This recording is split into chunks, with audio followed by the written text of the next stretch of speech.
So I gave it a couple minutes. Nobody voiced an opinion on Twitter as to whether I should do any more Shakespeare. So I'm going to.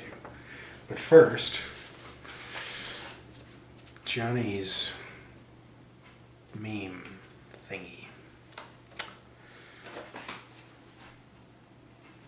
Jim is the greatest character on The Office, obviously. It's the American version of The Office, of course. I'm trying to think, there was a character sort of analogous to Jim on the British version, but I can't remember what his name was. Anyway, I like this one. It's apparently a slang term used to discreetly refer to a man's erection. And according to the entry, this is in case he hasn't noticed that he has an erection, and you could discreetly point it out to him or just point and laugh. I don't know how you don't notice. I think I would notice.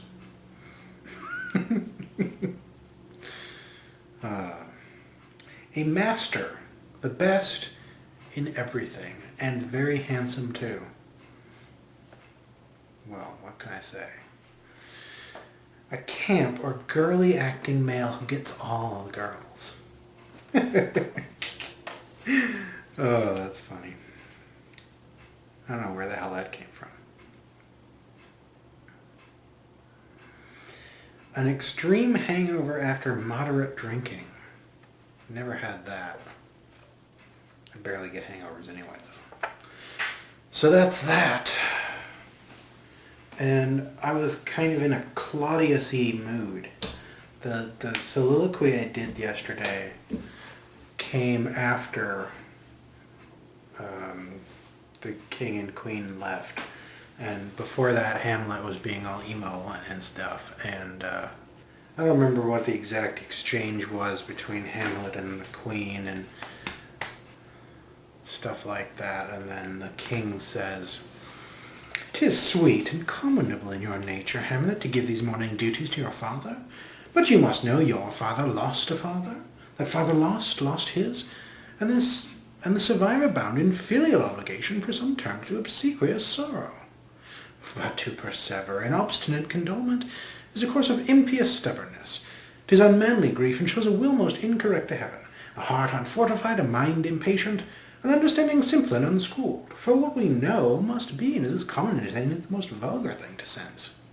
Why should we in our peevish opposition take it to heart? Fie!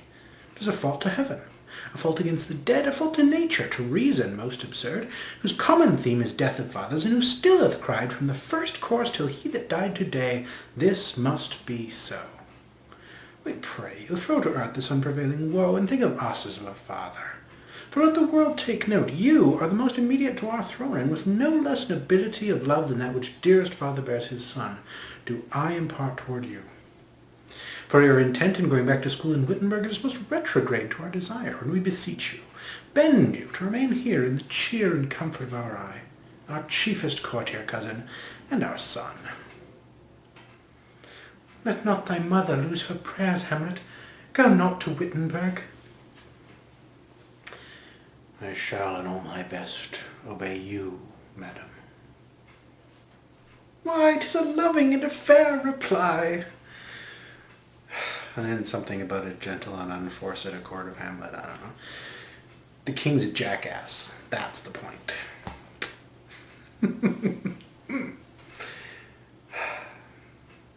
All right, see you tomorrow.